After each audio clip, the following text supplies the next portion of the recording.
está afectando, Señor, a las familias, Padre Santo.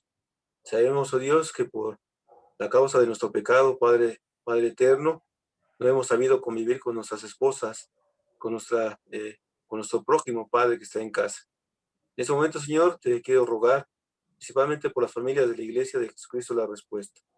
Sabemos que hay dificultades, Señor, hay peleas entre esposos porque a veces el dinero no alcanza, porque a veces hay situaciones ocultas, Padre Santo, en las relaciones, porque los hijos a veces, Padre Santo, no somos capaces, Señor, de enseñarlos, de orientarlos, de pasar tiempo con ellos, Padre eterno.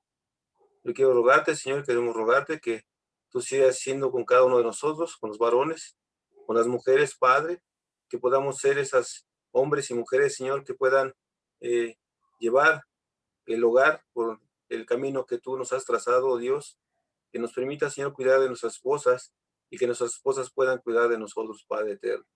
Que podamos en este tiempo en que estamos, eh, en cierta manera, en nuestros hogares, Padre, la mayor cantidad de tiempo, por las situaciones de la escuela, por las situaciones de los trabajos, Padre Santo, que pongas tú, Señor, en nuestro corazón tranquilidad y paciencia, Señor, y la confianza que, Señor, pronto pasaremos de esta situación, Padre.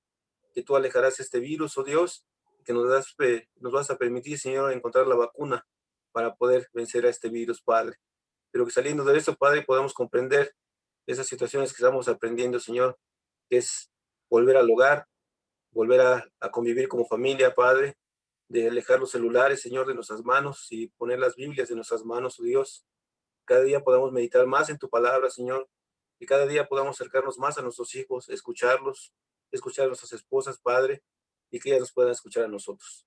Te ruego por cada una de las familias, por cada uno de de los varones, por las mujeres, por los hijos, Padre, por cada miembro de tu iglesia, desde el mayor hasta el más pequeño, Padre Santo. Que tú seas, Señor, dirigiéndonos en cada momento de nuestra vida a través de tu palabra y a través de tu Santo Espíritu, Señor, y pon en nuestros corazones, Padre, esa paciencia y esa también lealtad hacia nuestras mujeres, hacia nuestros hijos, Padre Santo, y que Padre Santo también, Señor, con eso te ruego, Padre, que puedas darnos el sustento diario que hace tanta falta en estos momentos. Confiamos en tu palabra, oh Dios, y en el nombre bendito de Cristo Jesús te lo pedimos. Amén. Amén. En ese mismo nombre, Padre, te damos gracias por estos momentos que nos concedes, Señor, y poder aprender más de tu palabra, Señor. En estos momentos, Dios bendito, quiero poner en tus manos el aniversario de la congregación de Lomas, Señor. Te pido, Padre, que tú muevas los corazones de las personas que han de escuchar tu palabra, Padre, y puedan conocerte, Señor. Te pido que bendigas a cada uno de los miembros de esta congregación, Señor, para que ellos estén dispuestos, Padre, a invitar, Señor, a sus vecinos, a sus familiares, y así, Señor, puedan conocerte. Gracias, Señor, y que el culto que se ha de realizar el domingo, Padre, que sea dirigido por ti, Señor, que todo lo que se haga sea para bendecir y alabar tu bendito nombre. Gracias por todo, Señor, en el nombre de Cristo. Amén. Amén.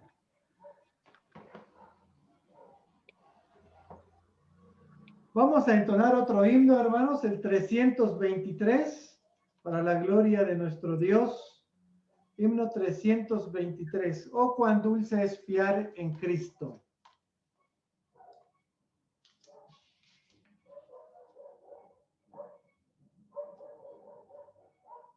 ¿Mi hermana Anita está por allá o no? Buenas tardes, hermano. No, tiene prueba con sus niños. Ah, ok. Está bien, hermano. Hermana Mariana, veo que está conectada, pero no sé si nos está escuchando. Bueno, himno 323. Oh, cuán dulce es fiar en Cristo. Ya está mi hermana Mariana. ¿Sí nos puede apoyar, hermana, con el himno 323?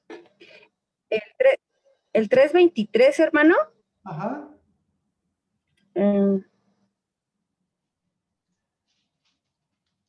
¿Y cree que no me lo sé?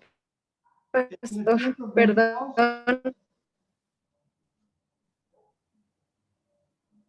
El 300. 322, sí. Eres mi protector. Ujú. Ujú. Vamos a entonarlo, hermanos, para la gloria y honra de nuestro Dios. Dice así. Eres mi protector, llenas mi corazón con cánticos de liberación. De angustia me guardarás, confiaré en ti. Confiaré en ti. Débil soy, más fuerte seré, con poder del Señor. Eres mi protector,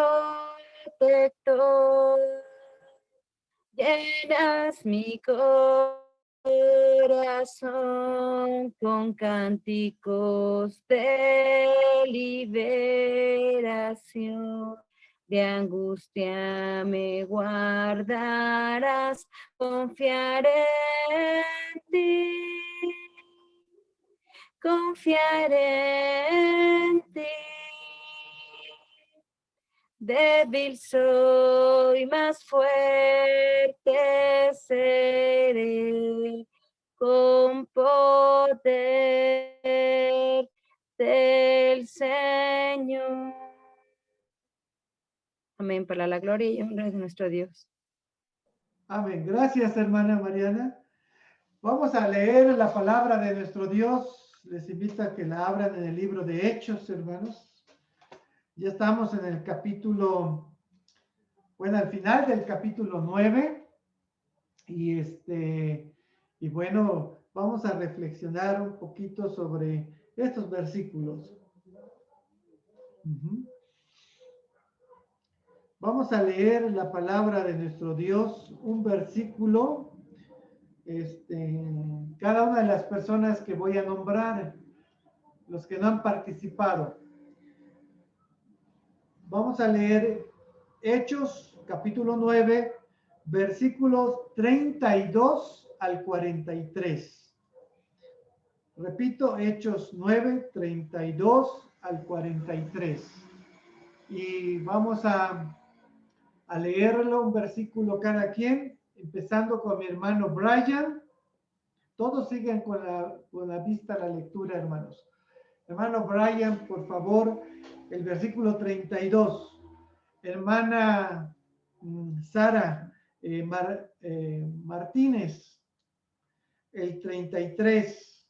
Luego mi hermana Sara Sámano, 34. Edgar, el 35. Dana Fernanda, ¿estás por allá? 36. Y Humberto, el 37. Y luego repetimos la lista. ¿Sí, hermanos? Muy bien, empezamos entonces con el hermano Brian, con el versículo 32. Sí, pastor, dice así. Aconteció que Pedro, visitando a todos, vino también a los santos que habitaban en Lida. Y halló ahí a uno que se llamaba Eneas, que hacía 8 años que estaba en cama, pues era paralítico. Hermana Sara Sámano. Dice así, y le dijo Pedro, Eneas, Jesucristo te sana, levántate y haz tu cama. Y enseguida se levantó. Y le vieron todos los que habitaban en Lida y en Sarón, los cuales se convirtieron al Señor.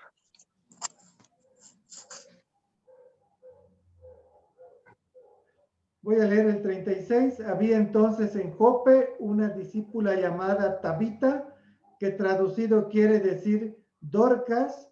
Esta abundaba en buenas obras y en limosnas que hacía.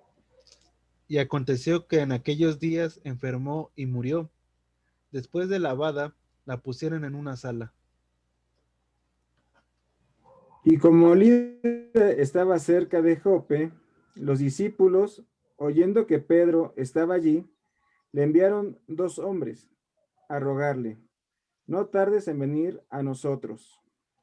Levantándose entonces, Pedro fue con ellos, y cuando llegó, le llevaron a la sala, donde le rodearon todas las viudas, y llorando y mostrando las túnicas y los vestidos que Dorcas hacía cuando estaba con ellas.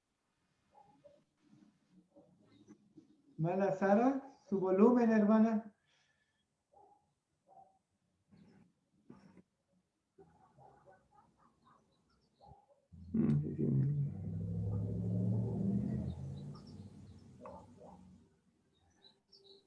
No puso su micrófono la hermana. Voy a leer. Ya lo tiene. Ahora sí, hermana, le escuchamos. Versículo Sí. 40. 40. Entonces, sacando a todos, Pedro se puso de rodillas y oró, y volviéndose al cuerpo dijo: Tabita, levántate. Y ella abrió los ojos, y al ver a Pedro se incorporó. Y él, dándole la mano, la levantó. Entonces, llamando a los santos y a las viudas, la presentó viva. Esto fue notorio en toda Jope, y muchos creyeron en el Señor. Y aconteció que se quedó muchos días en Jope, en su casa de un cierto Simón curtidor. Muy bien. Amén. Voy a compartir pantalla, hermanos. Hoy nada más voy a presentarles una diapositiva.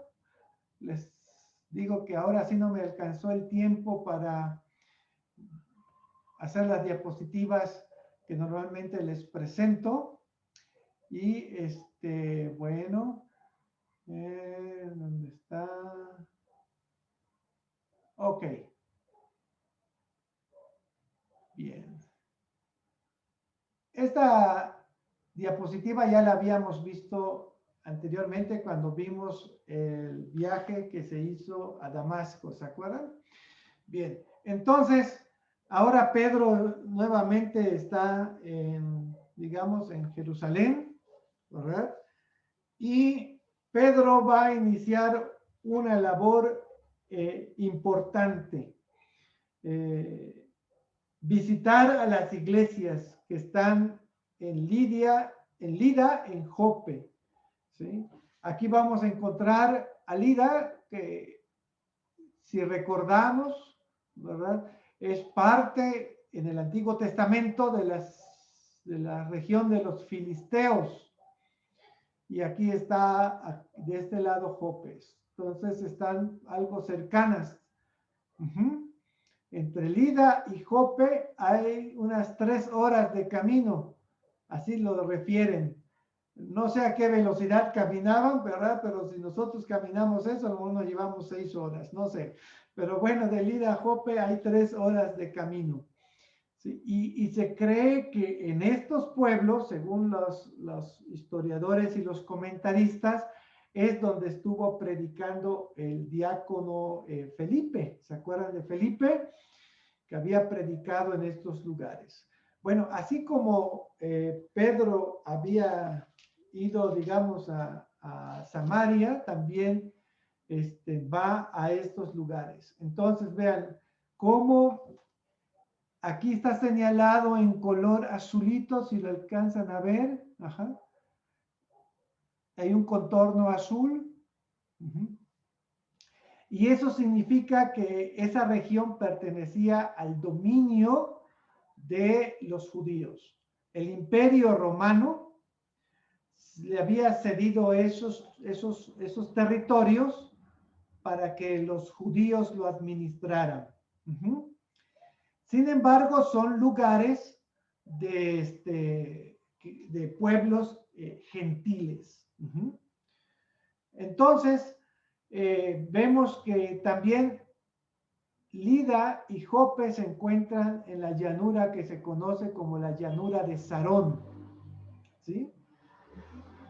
No pierdan de vista esto, porque los cristianos que están en estos lugares, ¿sí?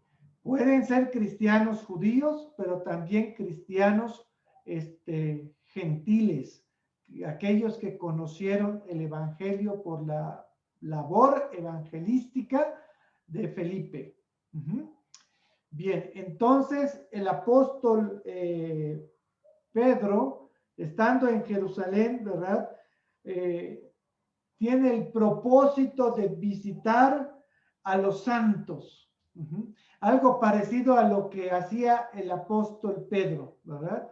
Pero Pablo, que iba a las iglesias a confirmar, a animar a los santos, a los cristianos, a los seguidores de Jesús. En el libro de Hechos, esta es la segunda vez en que se les llama a los seguidores de Jesús los santos, los apartados, ¿verdad? Apartados del mundo para glorificar a Dios y para dar testimonio de las maravillas de Dios. Esa debe ser nuestra vocación como santos escogidos de Dios. Contar las maravillas de Dios. Para eso hemos sido llamados. Como dice el mismo apóstol Pedro allá en 1 Pedro 2:9, dice, mas vosotros sois linaje escogido, real sacerdocio, nación santa, para que anunciéis las virtudes de aquel que los llamó de las tinieblas a su luz admirable. Entonces, no importa de qué región del mundo somos, formamos una sola nación, una nación santa para Dios. ¿Sí? Y como santos escogidos de Dios, entonces tenemos una vocación, ¿sí? Que cumplir. Y cuando hablo de vocación, me estoy refiriendo a la inclinación que debe de haber en nuestro corazón, ¿no? Algunos dicen que tienen vocación para ser maestros. ¿Por qué? Porque les gusta enseñar, les gusta dar clases. Entonces tienen la vocación de maestro. Otros tienen vocación de médicos, ¿verdad? Y entonces se desenvuelven muy bien en esa profesión. Les gusta atender a las personas, ayudar a las personas, tienen un carácter más humanitario, comprensivo, en fin, cuando tienen la vocación. Pero también hay personas que ejercen una profesión sin vocación, ¿verdad? Estudiaron esa profesión o se dedican a esa actividad, pero no porque lo tengan en el corazón inclinado, deseoso de desarrollar esa actividad, sino porque no les queda de otra, ¿no? Así también hay pastores que no tienen vocación de pastor, ¿sí? Entonces, cuando yo me estoy refiriendo a la vocación que debemos de tener como hijos de Dios, quiere decir que nuestro corazón debe estar inclinado, deseoso, con gusto, con ánimo por las cosas del Señor. Esa debe ser nuestra vocación, una vocación de fe. No solo hacer profesión de fe, sino una vocación de fe, que nuestro corazón de verdad quede inclinado para honrar, glorificar a Dios a través de nuestra vida y glorificar a Dios a través de la predicación del Evangelio y a través de la consolación, ¿verdad? Y la consolar y animar a los hermanos. Todo eso forma parte de nuestra vocación como hijos de Dios. Entonces, Pedro va a visitar a los hermanos que están en estas dos poblaciones, de Lida y de Jope, a los santos. Y vemos que cuando llega a Lida, ¿verdad? Dice ahí que había uno que estaba paralítico, que se llamaba Eneas, y tenía 8 años que estaba en cama. Y entonces hubo un encuentro entre Pedro y Eneas, ¿sí? Pedro va a ver a este hombre que está en su condición de dolor, de pobreza, ¿verdad? De gran necesidad, y tiene que hacer algo por la vida de Eneas. Y lo que Pedro hace, lo hace con la autoridad de Jesús. Cuando Jesús le envió a sus discípulos, les dio autoridad para sanar enfermos, para echar fuera demonios, ¿sí? y para predicar el evangelio. Y que el libro de Marcos termina diciendo, y estas señales seguirán a aquellos que creen en Jesús, ¿no? Bueno, entonces todo lo que nosotros hacemos para honrar y glorificar a Dios, lo hacemos con la autoridad que Jesús nos ha dado, ¿sí?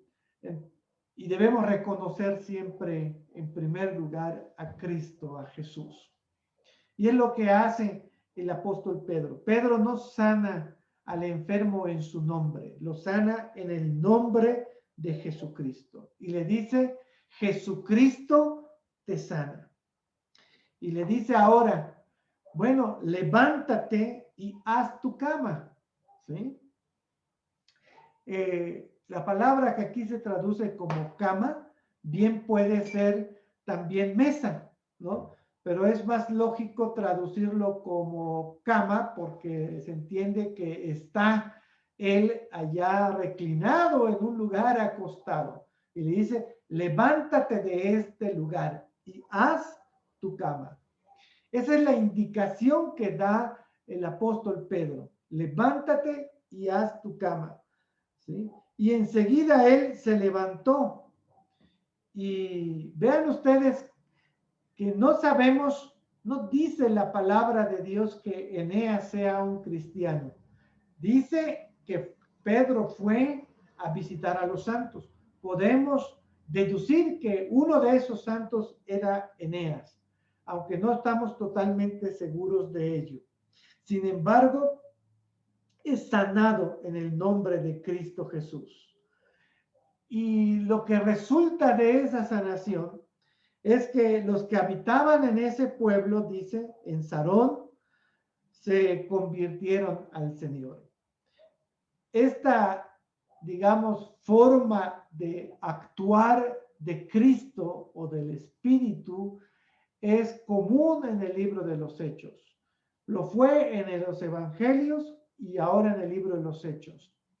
Se hacían obras portentosas para confirmar el mensaje de salvación que era en Cristo Jesús. Con esta palabra que está usando el apóstol Pedro, está indicándole a toda la gente que estaba allá, ¿sí?, que Jesús vive. Porque alguien que está muerto no tendría poder para hacer nada. Pero cuando dice Jesucristo te sana, quiere decir que Jesús vive, ¿sí? Que fue crucificado, murió, se sepultó, pero también resucitó de entre los muertos.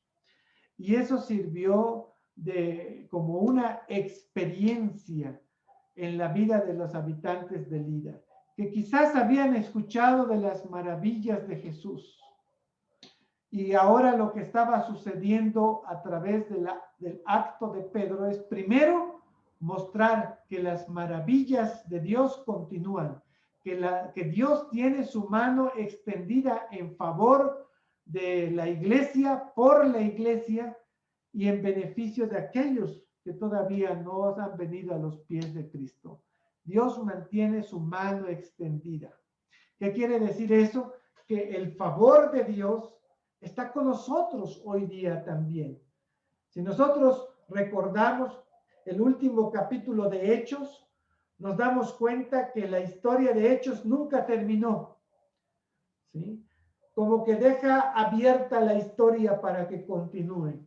Y en alguna de esos capítulos de Hechos, que quién sabe en qué número estaríamos ahora, en qué capítulo, quizás esté la historia de nosotros como iglesia, ¿verdad?, que sigue siendo la iglesia en donde obra el Espíritu de Dios. Bien, entonces, estando él en Lida, se enteraron los hermanos de Jope que Pedro estaba cerca y tomaron un plan de acción porque Lida había muerto. Esta mujer dice Tabita había fallecido. Tabita es el nombre, digamos, hebreo y Dorcas es el nombre griego. y ambos nombres significan gacela. Recordamos que los nombres pues tienen que ver con la personalidad de la persona, ¿sí? Entonces yo no sé cómo era Tabita, pero pues podemos intuir que era una persona ágil, ligera, de pies, digamos, activa como las gacelas, ¿no? Bien, una mujer muy dedicada. Dice la palabra de Dios que ella hacía vestidos, ¿sí? Y con esos vestidos, Dorcas sostenía a las viudas de aquel lugar. Las viudas, por lo general, eran pobres, tenían escasos recursos en aquel tiempo, vivían de lo que la gente les daba, ¿sí? Y Lida, que era una persona muy trabajadora, muy hacendosa, hacía vestidos y con esos vestidos ella sostenía a viudas de aquel lugar. Fíjense ustedes qué interesante.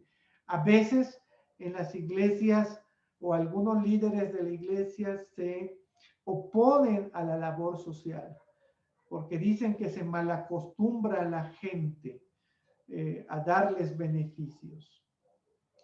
Y vemos en la historia de Tabita o de Dorcas, ¿verdad? Que era es una actividad, es un servicio que se presta a la comunidad y que una labor social es muy importante también como parte de la forma en que nosotros mostramos el amor de Dios hacia las personas. Por eso como iglesia debemos buscar hacer labor social siempre que podemos, apoyar principalmente a los de la iglesia, ¿verdad? Y si nos alcanzan los recursos, pero también a los que estén cercanos a nosotros. Entonces, Tabita, ¿verdad? Tenía esta labor. Pero resulta que ella enfermó y murió. Y dice la palabra de Dios que fue lavada y la pusieron en una sala. Era costumbre de aquellos tiempos, en especial de los judíos, de lavar el cuerpo de las personas que han fallecido, como bañarlos, ¿sí? Limpiarlos y también ungirlos. ¿Se acuerdan de aquellas mujeres piadosas que el día de la resurrección de Jesús, muy de mañana, iban a ungir el cuerpo de Jesús con especias y las habían adquirido pues con antelación, ¿no? Para que terminando el día de reposo ellas pudieran ungir con especies aromáticas el cuerpo de Jesús. Bueno, pues vemos aquí en el caso de Dorcas o de Tabita que nada más la lavaron. Y eso, en el contexto de lo que hemos leído, significa que los discípulos, al enterarse de que estaba Pedro cerca allá en Lida, ¿verdad? Entonces pensaron, quizás Pedro pueda ayudarnos con Tabita. Y por eso no la ungieron con especies aromáticas, sino que solamente lavaron el cuerpo, como esperando un milagro, ¿sí? Y eso habla del acto de fe, ¿sí? En medio de las dificultades. Imagínense todo lo que significaba para esas mujeres que pues dependían de la labor de Tabita para su sustento. Yo creo que también ellas habrán aprendido a trabajar, ¿verdad? Pero, bueno, los discípulos dicen, vamos a ver a Pedro que está aquí cerca. Y entonces dijeron, vamos a enviar a 2 hombres. Y dice que enviaron a 2 hombres, dice, a rogarle, es decir, a pedirle, no tardes en venir a nosotros. Y esta petición era muy importante, hermanos, porque en los climas calurosos, pues el cuerpo se empieza a descomponer muy rápido. Y entonces en menos de 24 horas se tienen que enterrar o llevar a la tumba. En aquel entonces pues eran como cuevas hechas en las piedras. Entonces el tiempo apremiaba, ¿sí? El tiempo apremiaba. No dice cuánto tiempo llevaba de muerta Tabita, pero el recorrido de Jope al ida son 3 horas caminando. Ida y vuelta ya son 6 horas, más el tiempo que hubieran demorado en convencer a Pedro de que vaya para allá, otro tiempo. Entonces el tiempo apremiaba. Por eso le dicen, no tardes en venir a nosotros. Entonces, los discípulos de Jope mostraron fe y mostraron esperanza en que algo podía ocurrir, que Pedro podría, a través de Pedro más bien, el Señor pudiese hacer un milagro en aquel lugar. Y entonces, pues van y le dicen a Pedro, y Pedro entonces se levanta y fue con ellos. Y cuando llegó, le llevaron a la sala donde le rodearon todas las viudas, llorando y mostrando las túnicas y los vestidos que Dorcas hacía cuando estaba con ella. Miren, hermanos, estas frases deben de decirnos mucho. ¿Cuántas veces cuando fallece un familiar o un ser querido, algunas personas dicen, y más en nuestro medio presbiteriano, un buen presbiteriano, a lo mejor, entre comillas, va a decir un buen presbiteriano, no llores, porque la persona ya está en la presencia de Dios, está en un mejor lugar. Debemos gozarnos, no hay que llorar por las personas que han partido, ¿no? Y todavía unos con más doctrina farisaica pudiesen llegar a decir, bueno, y si no conocía a Cristo, pues ya está en el lugar que le corresponde, ¿no? Como que se opone la gente o estas personas a que se llore la ausencia de un ser querido. Y eso causa mucho daño emocional y no es bíblico. Lo bíblico es incluso lo que Jesús sintió cuando murió Lázaro, ¿no? Lloró. Aún sabiendo que iba a resucitar a Lázaro, Jesús lloró, ¿sí? Y llora Jesús porque siente empatía por las personas que están sufriendo, ¿sí? Y esa empatía, hermanos, debe de sensibilizar nuestros corazones cuando nosotros enfrentamos o vamos a un velorio, ¿no? Sentir empatía por las personas que están sufriendo.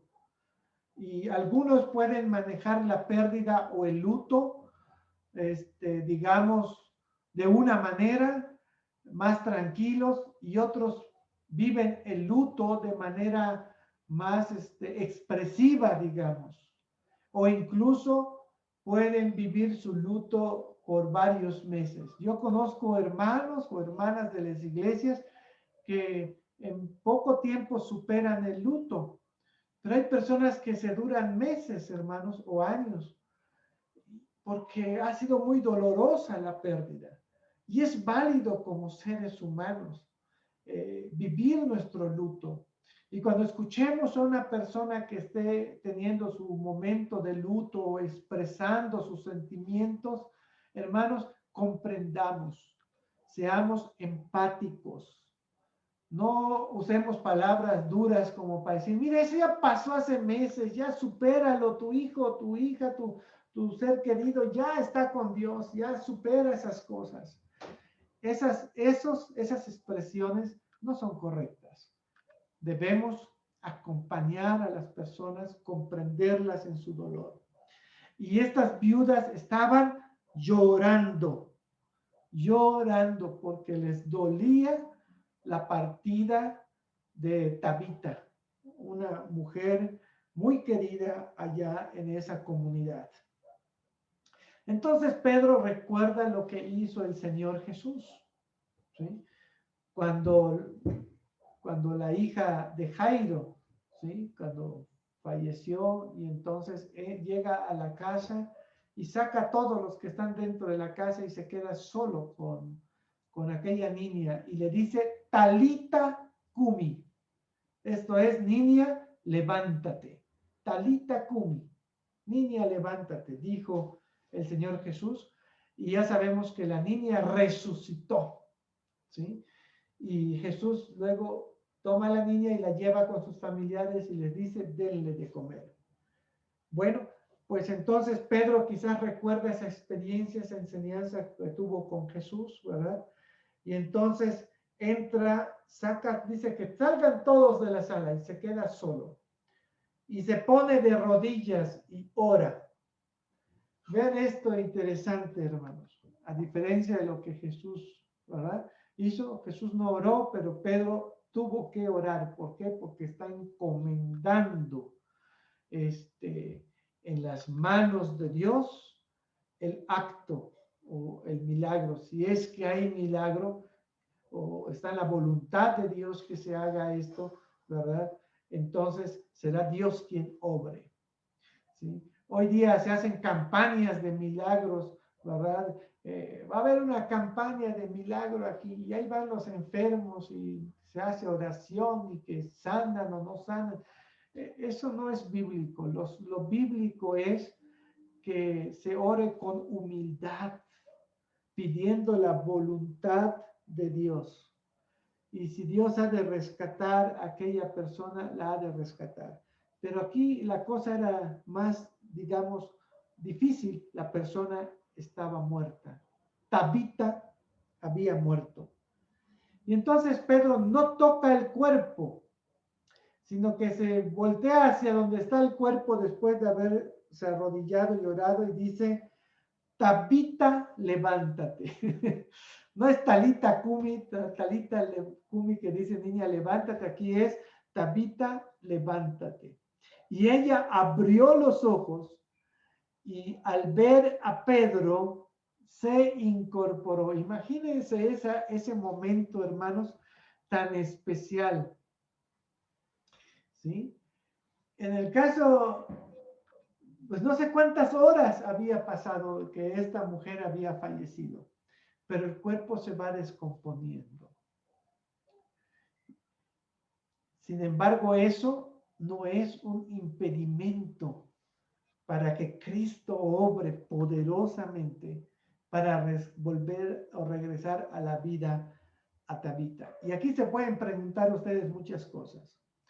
Porque dice en Eclesiastés, así dice, y el polvo vuelva al polvo como era, ¿no? El cuerpo vuelva al polvo al que pertenece, pero el espíritu vuelva a Dios que lo dio. Entonces yo no sé qué pasó con el espíritu de Tabita, hermanos, pero si el espíritu debe volver a Dios, entonces algo pasó ahí con Tabita. Me hubiera gustado escuchar el testimonio de Tabita, ¿verdad? ¿Qué pasó? ¿Dónde estuvo el espíritu de Tabita en esas horas de muerte? No lo dice, la Biblia guarda silencio. Y cuando la Biblia guarda silencio, nosotros también, para que no especulemos cosas más allá de las que debemos de decir. Pero imagínense ese momento especial. ¿Cómo estuviera latiendo el corazón de Pedro, no? Cuando ve que Tabita abre los ojos. Resucita Tabita. Se habrá incrementado a 120, 130 latidos por minuto el corazón de Pedro. No lo sé, hermanos, pero me imagino que debió haber sido una emoción que conmovió el corazón de Pedro en ese momento. Y imagínense esa experiencia también para Tabita, ¿no? Abrir los ojos. Y dice, y él entonces le da la mano, la levantó y llamó a los santos y a las viudas y la presentó viva. Ahora, Pregúntate, si estuvieras en ese lugar de alguno de los que estaban ahí, no como viuda, sino como mujer o como creyente en Jesucristo, ¿qué hubiésemos sentido, hermanos? ¿Qué hubiésemos sentido ver a una persona que, porque se ha llorado, porque ha muerto, y resulta que resucita, abre sus ojos, y la ves sana y salva? Lo que había causado la muerte de Tabita había desaparecido, porque dice la palabra de Dios que ella enfermó, y resucita, dice, ya la enfermedad había desaparecido, la causa de aquella muerte, y ella vuelve a la vida. ¿No es algo de verdad admirable, maravilloso, algo de lo que deberíamos de sentir emoción cuando nosotros vemos estas historias, ¿no? Dios sigue obrando, ¿no? Y aquella gente que estaba ahí, dice, pues yo me imagino que se emocionaron, no lo dice la palabra de Dios, pero dice que fue notorio, es decir, fue notable. Fue una noticia que se conoció en todo Jope, y muchos creyeron en el Señor, ¿sí? Y aconteció que Pedro entonces se quedó muchos días en Jope, en casa de un cierto Simón curtidor. Bueno, ahí se quedó Pedro a confirmar la fe de los creyentes, ¿sí? Y bueno, aquí, si ustedes se dan cuenta, Jope es una ciudad portuaria, y los curtidores, hermanos, para que lo tengan como dato, vivían en la orilla del mar. Imagínense, este es el mar Mediterráneo, un mar que tiene unas aguas azul preciosas. Si ahorramos mucho, algún día quizás podamos ir por esos lugares y ver el azul bello de esos lugares del Mediterráneo. Y ahí tenía su casa, es decir, Pedro vivía en la playa con este curtidor. Pero lo que es interesante, hermanos, es que los curtidores eran conocidos como gente impura. Se les consideraba así porque trabajaban con pieles y con animales muertos, y por el tipo de sustancias que utilizaban para convertir la piel en cuero, pues tenían que vivir cerca de la playa para que allá tiren todos los desechos. Es decir, Simón era un contaminador del medio ambiente, pero bueno, y también era considerado impuro. Y Pedro va a vivir con el impuro.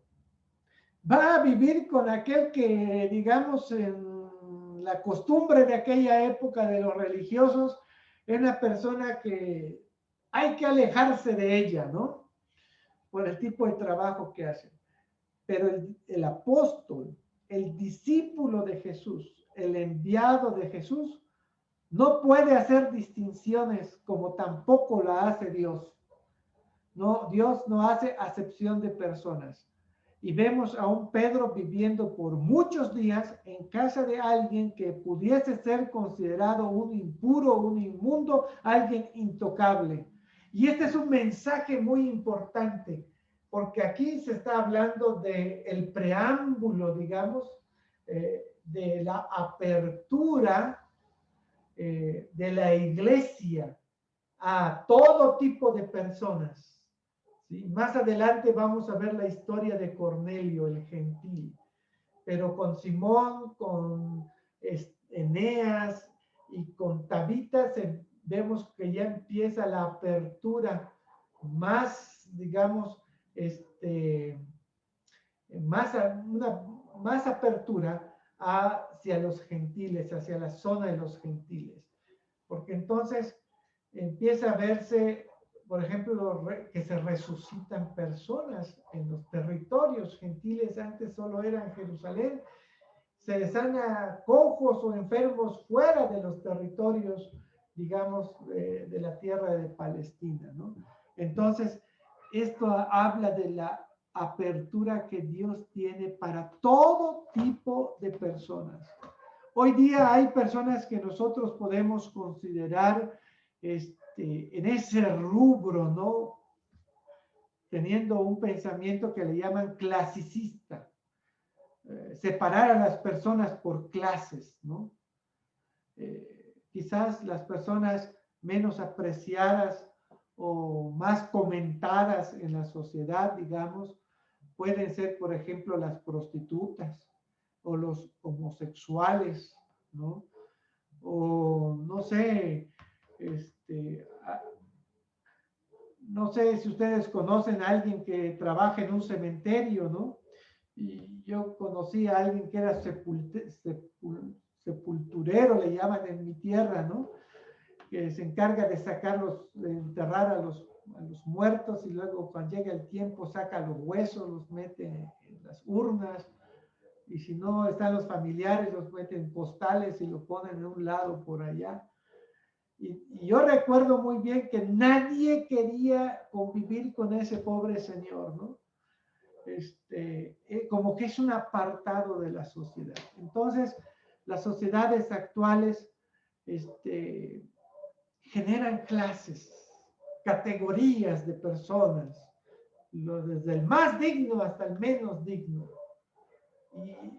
Y eso no debe de ser en la sociedad y mucho menos en la iglesia. En la iglesia no hay categorías, ¿sí? El pastor no es más que los demás feligreses. El anciano, el diácono no es más que los demás feligreses. Todos somos exactamente iguales. Todos somos exactamente dignos de respeto. Y no porque es pastor lo voy a respetar más a él que a este niño chiquillo aquí que es relajista, ¿no? El respeto es el mismo para todos. Las personas tenemos la misma dignidad, el mismo valor. Tenemos nombramientos, pero no nos hace mejores. Tenemos nombramientos, pero no nos hace superiores. Tenemos profesiones y no nos hace mejor persona que el vagabundo que está en la calle, que el mendigo, ¿sí? Ese tipo de pensamientos son cosas que se tienen que quitar de la mentalidad de los hijos de Dios. Y lo vemos en el ejemplo de Pedro. A Pedro no le causó dolor de panza ni dolor de cabeza ir a vivir con uno que era considerado impuro.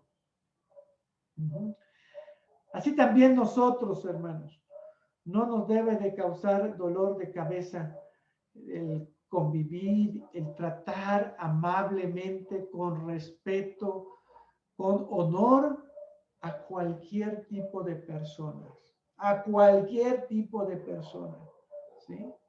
Les cuento que cuando empecé mi labor pastoral como obrero del consistorio en una congregación que se llama Jesús es el Camino, aquí cerquita de mi casa, llegaba un hermano, bueno, yo le digo hermano, pero es tengo que decirlo por fe que es hermano. Y este señor vivía en la calle, ¿sí? Así acostumbró, así creció toda su vida en la calle.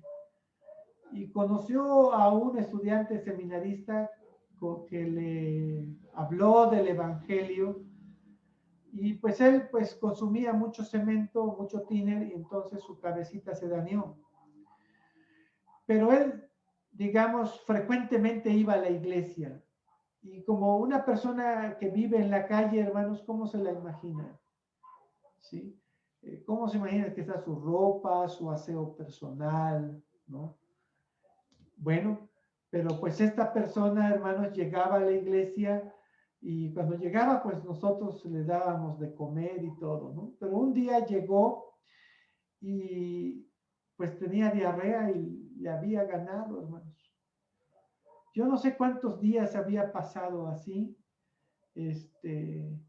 pero llega al culto y cuando entra a la nave principal, hermanos, se pone un olor por toda la nave, hermanos, un olor como no se lo imaginan. Terrible. Y alguien se levantó y le fue a decir que se salga del templo. No sé si era lo más correcto o no, pero yo no lo permití, hermanos. Esta persona vino a pedir ayuda, ¿sí? Y está participando del culto porque se paraba y como no podía cantar bien, levantaba sus manos. Está adorando a Dios a su manera. Su condición social o su condición personal no era la apropiada. Pero no podemos estar nosotros discriminando personas.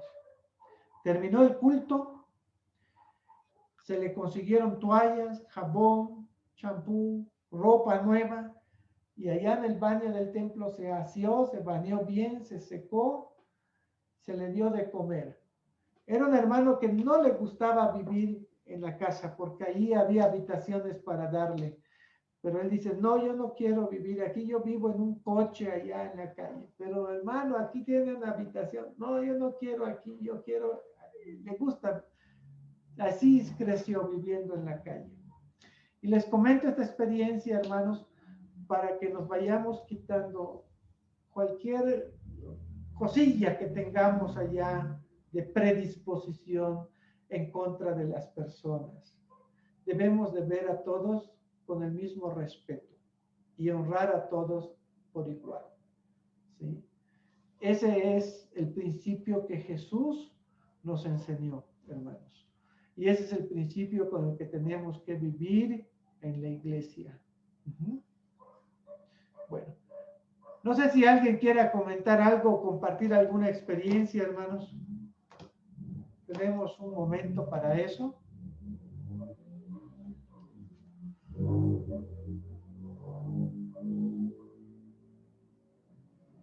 ¿Nadie se anima, hermanos, a comentar algo, compartir algo? Hermano Brian, te veo muy pensativo. ¿Todo bien, hermano? ¿A poco no nos hemos visto así, o parecido?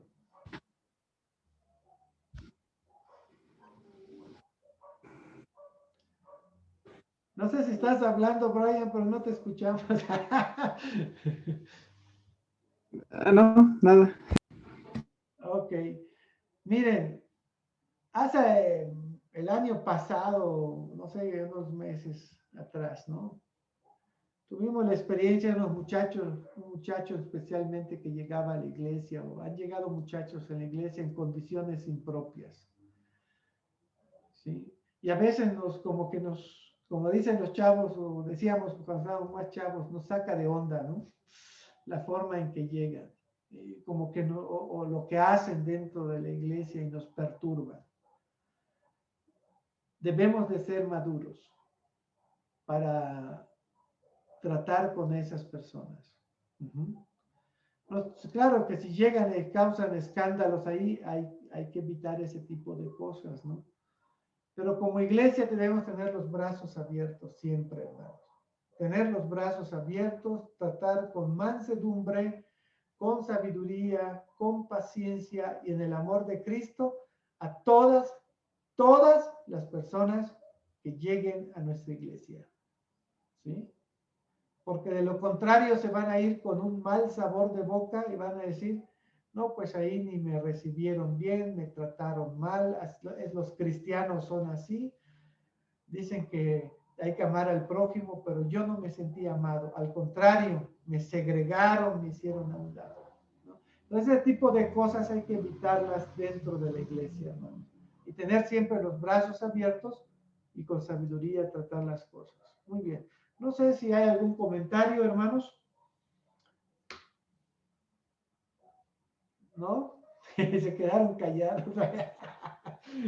Bueno. Sí, pastor, y como siempre le hemos dicho, ¿no? Bueno,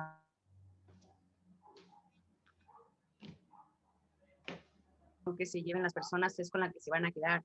Entonces, como dice usted, ¿no? Siempre el hecho de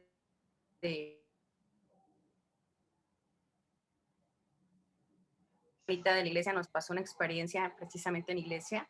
Estábamos ahí antes poníamos la mampara, hace muchos años, ¿no? Que todavía poníamos la mamparita.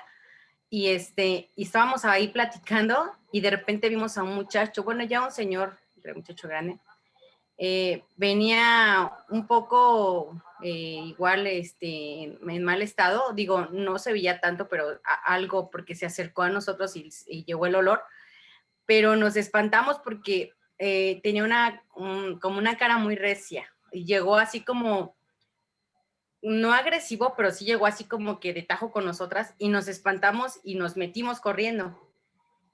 Y ya después, pues uno de los hermanos se dio cuenta y ya salió y ya lo invitó y todo. Pero se llevó esa mala experiencia porque después le dijo al hermano que por qué nosotras habíamos huido, que si somos cristianas no debemos de hacer eso, de huir, ¿no? Pues él no nos iba a hacer nada. Pero entonces digo, esa mala impresión le dejamos en ese momento, ¿no? De decir, en vez de darle una bienvenida, lo que hicimos fue correr nosotras porque pensamos que nos iba a hacer algo. O sea, nos dio miedo y nos metimos corriendo, ¿no? Pero sí es muy importante eso que dice, ¿no? Estar siempre al pendiente como hermanos en la iglesia de dar, pues sí, siempre mostrar lo que el Señor Jesús hizo aquí, ¿no? Cuando vino a la tierra, ¿no? El ejemplo que Él nos dejó. Gracias, hermana. Pues sí, hay que ser prudentes también, ¿verdad? Porque también puede llegar gente malintencionada y hay que estar listos para poder tratar de detener algo que pueda causarnos daño, ¿no? Pero hay gente que llega buscando ayuda y nosotros No la dan. no la damos, ¿verdad? O los vemos con sospechosismo, ¿no? Y también hay gente malintencionada que llega a pedir ayuda cuando no la necesita. Entonces, necesitamos de la sabiduría de Dios para discernir, porque,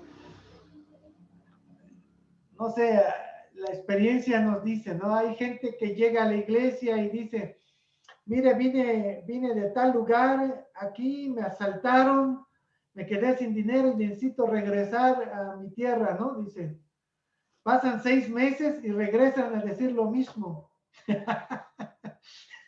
O sea, ya te sabes la historia, entonces te puedes dar cuenta en algunas ocasiones que realmente no se necesita la ayuda, que son gente que realmente nada más se quiere aprovechar, ¿no?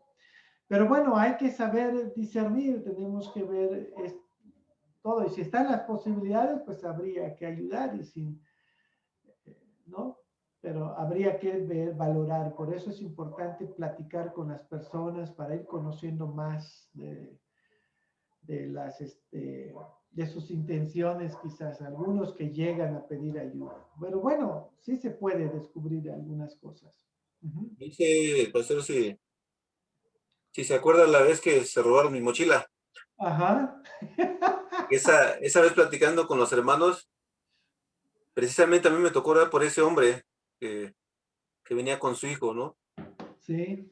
Y en la oración de intercesión, pues me tocó a mí, porque ya que nos pasaban a que orábamos por ellos, y yo oré por la situación que él había pedido, y pues ya que después de luego pasamos a comer y todo, y pues ya cuando nos dimos cuenta faltaban algunas cosas.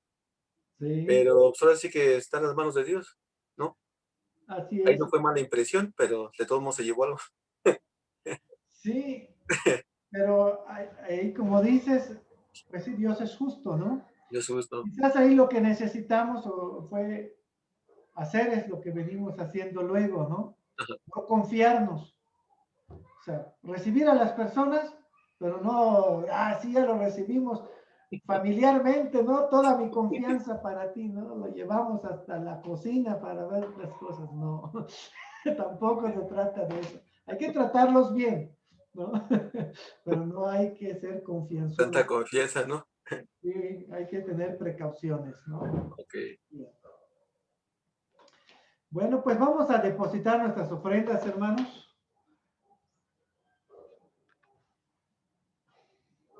Yo, hermano, ¿puedo opinar algo? Claro que sí, hermana, claro que sí. respecto a lo que comentaba, pues yo tengo una muy buena impresión de los hermanos de la iglesia, porque cuando nosotros llegamos y nos dieron la bienvenida, pues nos sentimos muy, muy apapachados, sentimos un ambiente de amor, de cariño, y bueno, pues quiero quedarme con esa impresión y seguir así. De verdad que es muy agradable llegar a una iglesia y que te traten así. Digo, pues, lo digo con toda sinceridad, nos sentimos, pues, en casa. Entonces, yo por parte mía, de mi familia, pues, creo que estamos más que agradecidos, ya se los hemos dicho varias veces, pero externarles que esa salutación, esa bienvenida para mí fue, pues, algo también muy decisivo para decidir estar ahí. Entonces, pues, muchas gracias a todos, hermanos. Muy bien, muchas gracias, hermana. Sí, también yo tuve esa experiencia cuando llegué en la iglesia. Es una iglesia cariñosa, cariñosa, y damos gracias a Dios por ello. Muy bien. Pues depositamos nuestras ofrendas, hermanos.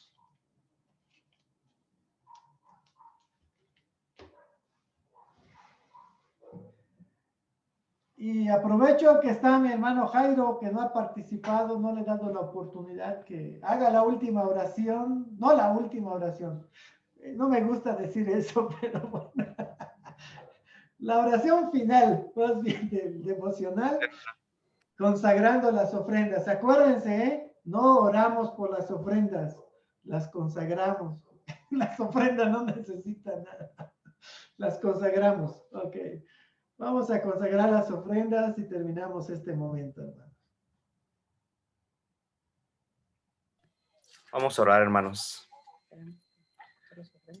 Te damos gracias, Padre Celestial, en este momento porque permites que mis hermanos puedan depositar sus ofrendas. Te agradecemos, Padre Santo, y te suplicamos que sean usadas solamente para el beneficio de tu iglesia. Que, Padre Celestial, se extienda tu reino, Padre mío, y que sean de ayuda, Padre Santo, estos dineros, Padre Santo, que sean recogidos para que podamos, Padre Celestial, hacer esa labor. Te suplicamos, Padre Santo, que todo sea a través de tu voluntad y que, Padre Celestial, en este momento pues podamos ir cada uno a nuestras actividades como corresponde, y que podamos llevarnos esta clase y podamos también compartirla. Gracias, Padre Celestial, por el expositor, nuestro hermano Leopoldo, pastor de nuestra iglesia, y te suplicamos, Padre Celestial, que en todo momento pues podamos pues adorarte, glorificarte, y, Padre Santo, acordarnos cada día, Padre Santo, de hacer nuestras oraciones, de hacer ayuno, de, Padre Santo, leer nuestra Biblia, de cantarte alabanza en todo momento. Te agradecemos por todo esto y te suplicamos todo esto en el nombre de Cristo Jesús. Amén. Amén. Bueno, hermanos, despídanse, abran sus micrófonos, salúdense, díganse palabras de ánimo. Ay. ¡Ánimo! ¡Ánimo! ¡Adiós! Desde